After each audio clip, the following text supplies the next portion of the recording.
ناظرین آپ کا خیر مقدم ہے۔ الحمدللہ آج ہم نے روزہ اختیار کیا اور دیکھتے ہی دیکھتے ماہ رمضان اتنی تیزی سے رخصت ہوا ہے۔ محسوس یہ ہو رہا تھا کہ جیسے رمضان آیا ہے اور اس مرتبہ لاک ڈاؤن کی وجہ سے لوگ اپنے گھروں میں ہیں اور ظاہر ہے لوگوں نے سوشل ڈسٹینسنگ کا بھی سلسلہ ہے۔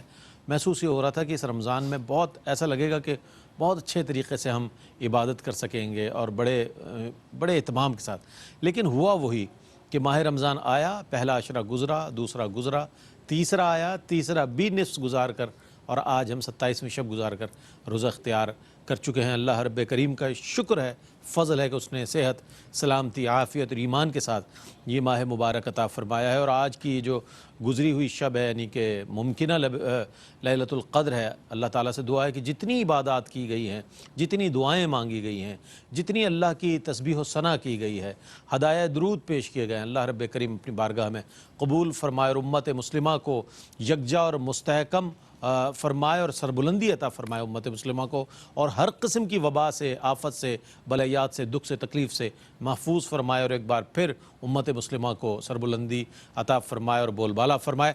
اس سیگمنٹ میں ہم آپ کے سوالات کو شامل کرتے ہیں اور آپ کے جوابات کے لیے قبلہ مفتی محمد عامر صاحب، کانٹینٹ ڈائریکٹر ARYQ TV تشریف فرما ہوتے ہیں۔ میں ہمیشہ کہتا ہوں کہ آپ بڑے حوصلہ افزا اور ایسے پر امید جوابات دیتے ہیں کہ امید افزا جوابات دیتے ہیں کہ کالرز کو خوشی ہوتی ہے کہ اچھا وہ ہم نے کال کر لی۔ مجھے کئی کالرز نے یہ بات کہی، تو میں اس حوالے سے یہ بات پیش کر رہا ہوں کہ بہت اطمینان بخش جوابات عنایت فرماتے ہیں قرآن و حدیث کی روشنی میں، اور بہت عمدہ کلام فرماتے ہیں قبلہ مفتی محمد عامر صاحب۔ تشریف فرمائے، السلام علیکم ورحمۃ اللہ وبرکاتہ۔ وعلیکم السلام صاحب ہم پروگرام شروع کرتے ہیں اس سے پہلے سے کالز ماشاءاللہ موجود ہوتی ہیں، کالرز کو شامل کرتے ہیں۔ السلام علیکم ورحمۃ اللہ وبرکاتہ۔ السلام علیکم۔ کال ڈراپ ہو گئی، ظاہر ہے آپ بہت دیر سے ہمارے ساتھ تھے اور اس کے لیے میں معذرت چاہتا ہوں کہ انشاءاللہ آپ جب دوبارہ رابطہ کریں گے تو اب ہم آپ کا سوال ضرور شامل کریں۔ مفتی صاحب آج عظمت قرآن ہمارا موضوع رہا اور آپ نے کیا کمال اس کے اندر سوالات شامل کیے، اگرچہ قلت وقت کا بھی ہمیں احساس رہا، لیکن بہت میں چاہتا ہوں اس پر کچھ آپ اپنے خیالات کا اظہار فرمائیں۔ بسم اللہ الرحمن الرحیم۔ بلا شبہ قرآن جو ہے وہ ایک عظیم کتاب ہے ہی، اور اس کا جو آج کی رات سے تعلق تھا کہ اسی رات میں قرآن اترا ہے، انا انزلناہ فی لیلۃ القدر، تاک شب قدر میں قرآن پاک کو نازل کیا گیا ہے۔ گویا کہ شب قدر کی جو فضیلتیں اور جو دھومیں مچی ہوئی ہیں، اس کے پیچھے جو وجہ فضیلت ہے وہ قرآن ہے۔ بے شک۔ تو اس سے ایک تو قرآن کی عظمت کا اندازہ، اور دوسرا جب قرآن ہم شروع کرتے ہیں اول تا آخر قرآن کی عظمتوں کا ظہور تو ہے، لیکن اللہ تعالیٰ فرماتا الف لام میم ذالک الکتاب لا ریب فیہ، اللہ، یہ وہ عظیم کتاب ہے کہ جس میں کوئی ڈاؤٹ نہیں ہے۔ کوئی ڈاؤٹ نہیں، پہلے ہی کلیئر کر دیا سورہ بقرہ کے ابتدا میں، کوئی ڈاؤٹ نہیں ہے اس میں۔ عظمت کی پہلو کو دیکھیے، اللہ، ایک تو کہا کہ یہ وہ ہے یہ، مگر اس کی عظمت کو وہ کہ پکارا اللہ، کہ یہ جو کتاب ہے یہ بہت بلند کتاب ہے، کہ اس کے اندر کوئی ڈاؤٹ نہیں ہے۔ ہم جتنی بھی کتابیں، علوم، فیلڈ آف نالج کو دیکھتے ہیں تو ہمیں اس کے اندر بڑے بڑے ماہرین علوم اپنی انتہا کو پہنچ کر بھی تشفی نہیں رکھتے ہیں، کہیں نہ کہیں ان کو اپنی تحقیق اور ریسرچ کے اندر کہیں نہ کہیں جھول یا ڈاؤٹ ملتا ہے۔ خطا اور ایرر جو ہے وہ انسانی خاصہ ہے۔ بالکل۔ اور پھر یہ بھی کہ بڑے بڑے محققین کو دیکھا گیا کہ انہوں نے بارہا اپنی تحقیق سے رجوع کیا۔ بالکل ایسے ہی۔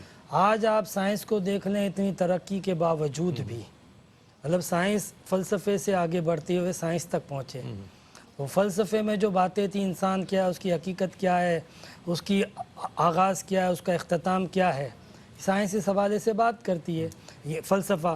پھر سائنس نے اس بارے میں بات کی، اور سائنس جب میدان میں آئی تو نیوٹن کا نام بڑا چمکتا رہا، بالکل، اور ایک عرصے تک لوگ اس کے اصول کو، اس کی فیلڈ کو، اس کی تحقیق کو فالو کرتے رہے، مگر پھر اس کے بعد ایک وقت آیا کہ نیوٹن کے نظریے سے دنیا نے یوٹن لیا، پھر آئنسٹائن کا دور آیا، پھر آئنسٹائن کا دور آیا۔ اب آئنسٹائن آیا تو دنیا نے نئے انداز سے غور کرنا شروع کیا، نئے انداز سے دنیا کو دیکھنا شروع کیا، نئے انداز سے جو ہے وہ دنیا کے بارے میں تحقیقات آنے لگی، مگر قربان جائیے قرآن پر، پہلے دن سے ایک ہی بات ہے جو ہے حق، قیامت تک کے لیے انسان کے بارے میں جو بات کرتا ہے، کائنات کے بارے میں جو بات کرتا ہے، انسان کی حقیقت و ماہیت کے بارے میں جو بات کرتا ہے، انسان اول سے انسان آخر تک کی بات کرتا ہے، اس میں کوئی ڈاؤٹ یا کوئی تبدیلی یا کوئی تغیر، اس سے بڑی کیا عظمت ہوگی کہ وہ کتاب اللہ بھائی کیا خوبصورت بیان فرمایا آپ نے، مختصر وقت میں مفتی صاحب